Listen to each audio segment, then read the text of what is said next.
Hello guys, balikan natin itong ating patatim. So after 1 hour and 45 minutes, eto na po. Tignan na po natin. So ayan na mga idol, ang ating patatim.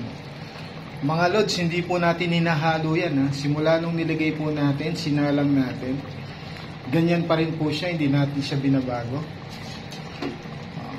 Hinayaan lang natin siyang kumulo lang ng sa mahinang apoy. No, lambot na mga lodi.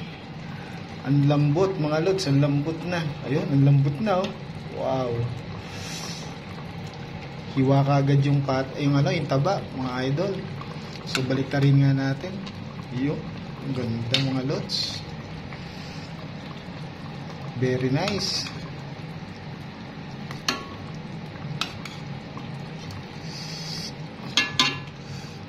Ang lambot mga idol. Ayan, ang lambot na. Oh. Tender na siya mga lods eh, no? Malagkit na. Tamang-tama yung nilagay nating sauce, tubig. So ready na siya mga idol. Ready for plating na. So ilagay natin yung bok choy sa ibabaw. Yung pechay, Taiwan pechay, ilagay po natin sa ibabaw ang ating bok choy.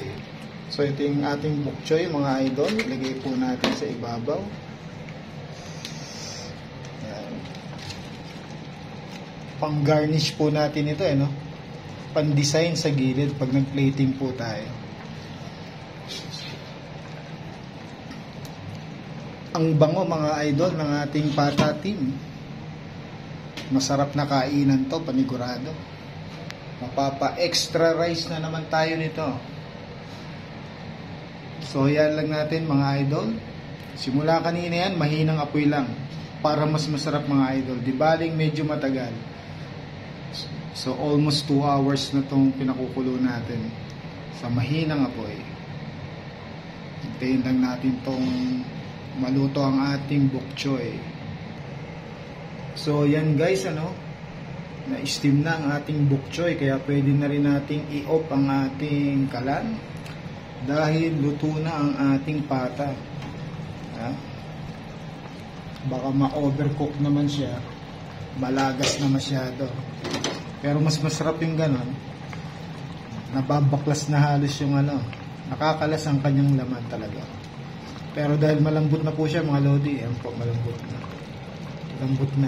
Ayan, ang lambot na. Nahihiniwa na. Ang lambot.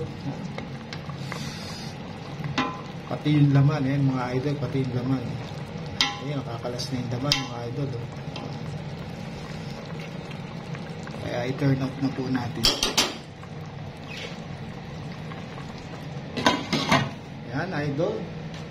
Mga lods, makakakain na tayo ng masarap na patatim. Hello guys, ito na po ang ating yummy na patatim. Ayan.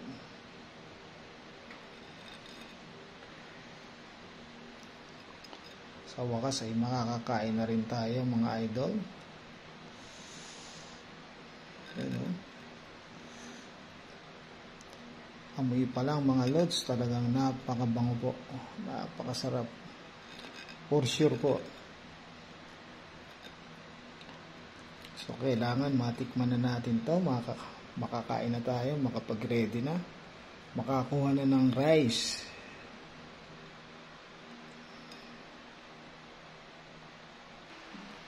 So guys, kain po tayo. Oh, ito mga lods, napakalambot mga idol. Ang lambot ng ating patatim. Wow, yummy mga idol. Tikman natin.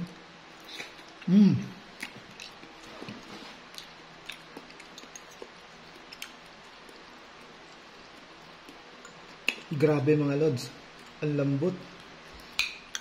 Yung mga idol kalas ang kanyang mga laman at malagkit ang sabaw. Pwede natin sa rice. Tagyan natin ng bok choy.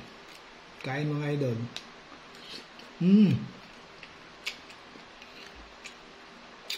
Grabe, ang lambot.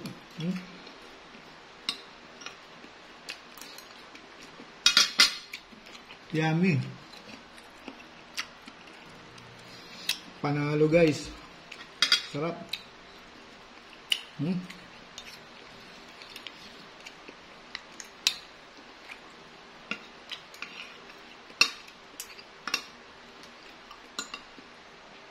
Kain po tayo.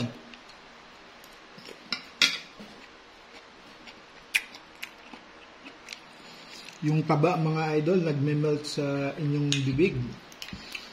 Nagme-melt po siya.